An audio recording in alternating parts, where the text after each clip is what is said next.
Miarahaba tompolahy, finaritra tovovavy, ho anao manaraka ty fandarina zany malaza ity. Raha ny vaovao aloha teo amin'ny pejin'ny CENI na ny voamera-pirenena mahaleo tena am'sana fifidianana dia nanambara ny fahavononan'ireo firenena zay iara-iasa Madagasikara ka handrontsa-bola ao anatin'izany basket fund izany na ny fanohanana ara-bola ho an'ny ity voamera-pirenena mahaleo tena am'sana fifidianana ity hatrany amin'ny fifidianana ho avy eo. Ny fifidianana moa zany mazava ho azy dia ny fifidianana voatondro ny lalam-panorenana dia ny fifidianana filoham-pirenena na filohan'ny repoblika sy ny fifidianana ben'ny tanàna na fifidianana kominaly. Mazava ho azy rehefa miresaka kominaly isika dia tsy maintsy ao ny fifidianana ben'ny tanàna sy ireo mpanolontsaina munisipaly na fifidianana mpanolontsaina kominaly. Fa raha ho an'ny omaly ary novakiana ny fanambarana nataony teo anivon'ny CENI zay hitondrantsika an'izao famakiana izao ihany koa tao amin'ny pejiny dia nambara tamin'izany ny amin'ny hoe vonona hanohana Madagasikara amin'ny fanatanterahana ny fifidianana mangarara sy demokratika ny vondrona Eropeana, ny Frantsa ary i Allemagne. Noporofon'izy ireo zany omaly 9 Jolay 2024 nandritry ny valandresaka ho an'ny mpanao gazety natao tao amin'ny foiben'ny CENI alarobia ka nanambaran'izy ireo ny fandraisan'ny anjara amin'ny basket fund na kitapom-bola manokana androtsahana ireo fanampiana entina hampanjariana ny fifidianana. Fakasitrahana no nasetry ny filohan'ny CENI Dama Arsène izany ary nanambara izy fa manamafy hatrany ny hisian'ny fifidianana hifanesy eto amin'ny Repoblika Madagasikara izao fanohanana ara-bola izao. Zany fifidianana zany dia atao ao anatin'ny fanajana ny sotoavina mifehy ny CENI eo am-panatanterahana ny asany dia ny fanajana ny tany tandalana ny tsy fiandaniana ny fitovian-jon'ny kandida ary mangarara.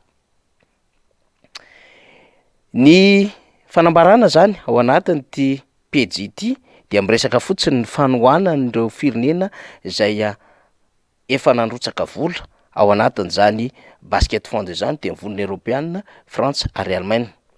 Ary ny fahavononan'ny CENI ny amin'ny hametrahana ny tany tandalana ny tsy fiandaniana ny fitovian-jon'ny kandida ary mangarara. Fa ity fanazavana ao anatin'ny pejin'ny CENI ity dia tsy miresaka mihitsy ny lela vola zay nambara na hambara n'ireo vondrona Eropeana sy ireo firenena zay efa niresaka izany toy ny Frantsa sy Allemagne fa hanampy anatin'ny basket fund. Any amin'ny fivoahan-gazety samihafa tamin'ity androany ity no nahitana raha ohatra ka raisitsika ny gazety Les Nouvelles dia miresaka fa financement des élections l'Union européenne, la France et l'Allemagne hozy izy mobilise 2 millions d'euros ary no resahany teo anivon'ny gazety tanindrazana ihany koa ny amin'ny hoe nandrotsa-bola no sady nametraka fepetra ny vazaha.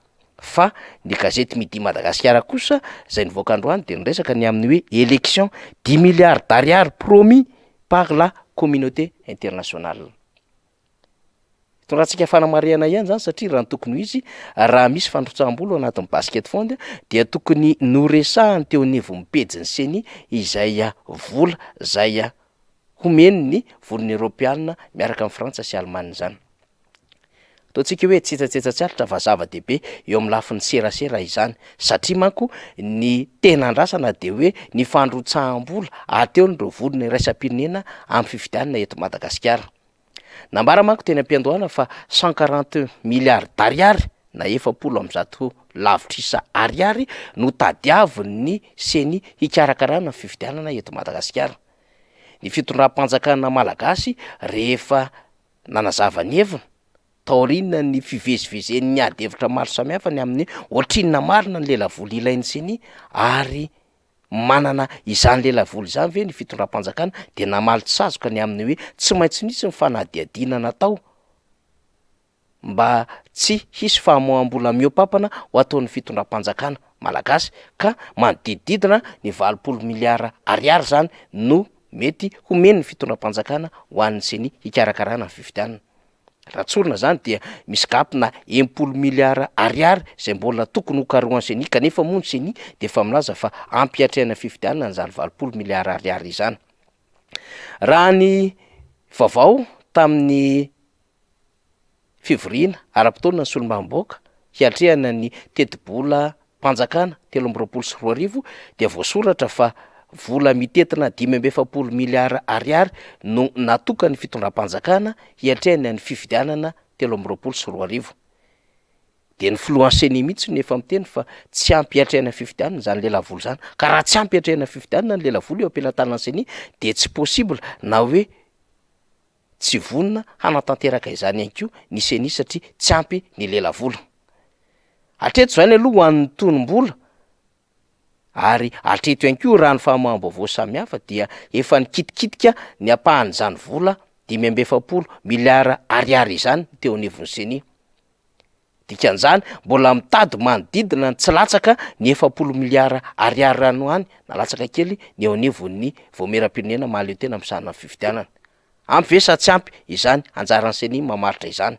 Fa raha ny fifidianana aloha zany de heverina fa tokony ho voakajy ao anatin'izany hatrany ny fifidianana filohan'ny repoblika fiodinana voalohany sy faharoa, ny fifidianana ben'ny tanàna sy mpanolontsaina zay tokony ho tanterahana satria tapitra mandat fepetom-piasana ny volana novambra 2024 ity. Ity vola 2 millions d'euros zay voalaza fa nomen'ny vondrona Europiana niaraka ny Frantsa sy Allemagne ity raha totaly amin'ny vola malagasy dia 10 milliards d'ariary.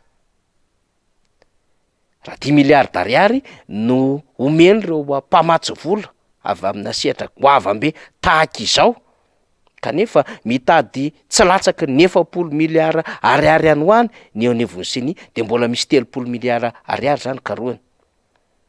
Move ampy sy mety amin'ny seni no nanomezany ny sehatra iraisam-pirenena izany vola 2 millions d'euros izany na roa tapitrisa euro. Eo amin'ny lafin'ny fiara-miasa aloha raha izany vola izany de azo lazaina tokoa fa tena vivim-bola no men'ny sehatra iraisam-pirenena ho an'i Madagasikara. 2 millions d'euros zany manko de azo lazaina fa tsy amina seha-pifidianana tahaka izao no hanomezana izany, fa matetika amin'ny ankapobeny de manodidina ny 10 na 12 tapitrisa euro any hoany na mety mihoatra lavitra an'izay mihitsy ara no fandrotsaky ny sehatra iraisam-pirenena. Ny ambo mazava ho azy tsy maintsy anjara ny fitondram-panjakana no mikaroka ny lelavola zay anodinana ny fifidianana. Fa am'ty lelavola ty ihany koa ny atevitra de hoe tena lelavola bolongambola ve no men'ny sehatra iraisam-pirenena, zany hoe volana Europiana, Frantsa sy Allemagne, sa tonom-bola fotsiny ihany fa izy ireo no iantoka ny famoaham-bola rehetra amin'ny alalan'ny fampitaovana zay mety ho ilain'ny seni toy ny fiarakodia, toy ny ordinateur, ny imprimante sy ireo lafin-javatra maro samihafa mety ilainy ikarakarana fifidianana. De mbola izy ireo ihany koa ve ohatra no hanome zay filana fototra ilain'ny seni amin'ny alalan'ny fiofanana na fampiofanana mba hiatrehana fifidianana ho avy eo. Zany hoe raha raisiny zany de hoe ny tonom-bola no nambara fa omeny izy ireo 2 millions d'euros roa tapitrisa euro, fa izy ireo ihany no hitatana ny vola zay hambara fa omena izany voameram-pirenena mahaleo tena am'sana fifidianana zany. Apetratsika zany fanontaniana zany. Fa hatreto aloha vivim-bola ho isika. Ho an'ny mpaneho hevitra maro samihafa de hoe participation symbolique no nataony sehatra iraisam-pirenena. Ary efa tsy vitsy ny maneho hevitra am'izao fotoana izao raha nangataka 500 ariary zato ariary mba tsy ilazana fa hoe 50 no nomeny ny sehatra iraisam-pirenena ho an'ny seni. Dikan'izany amin'ny lafiny ara-diplomatika de zao fiatsaram-belatsia zany tsy te hiteny eo amason'ny seni sy ny fitondram-panjakana sy ny fahavononan'ireo sehatra politika hiatrika fifidianana ny sehatra iraisam-pirenena fa tsy mahatoky an'izany fifidianana ho avy zany. Izy ireo aza moa tamin'ity tonom-bola ity zay fionana omaly teny amin'ny foiben'ny seni de nametraka fepetra maro samihafa. Ary ao anatin'ny fikarakarana ny fifidianana raha teo koa dia misy ny norma zay apetraky ny vondrona iraisam-pirenena hiatrehana ny fifidianana. Norma zay tokony hifanekena amin'ny alalan'ny fifidianana madio mangarahara ary eken'ny rehetra. Ny frantsay moa mazava ho azy ny azy de napetra ny amin'ny hoe fifidianana malalaka ara-demokratika ary mangarahara. Fantatra zany tamin'ny fionan'ny Rajoelina sy Emmanuel Macron. Mino isika fa itony fepetra itony dia mbola tafatoetra hatrany am'izao fifanarahana izao, ka matoky kely ny volana rotsaky ny sehatra iraisam-pirenena de mbola tsy mahatoky ny fifidianana ho tanterahana eto Madagasikara izy ireo, ka misy zany fepetra maro samihafa izany. Arakaraky ny fahataterahan'ireo fepetra maro samihafa no mbola hampiakatra indray ny vola arotsaka ao anatiny tony kitapom-bola na basket fond tadiavin'ny CENI tony. Hatramin'izao zany de andrasana ny firenena Amerikana raha toa ka amalika androtsa-bola ihany koa ao anatin'ity basket fond ity. Andrasana ihany koa ny Sinoa na ny Japonais handrotsaka vola ao anatin'ity basket fond ity.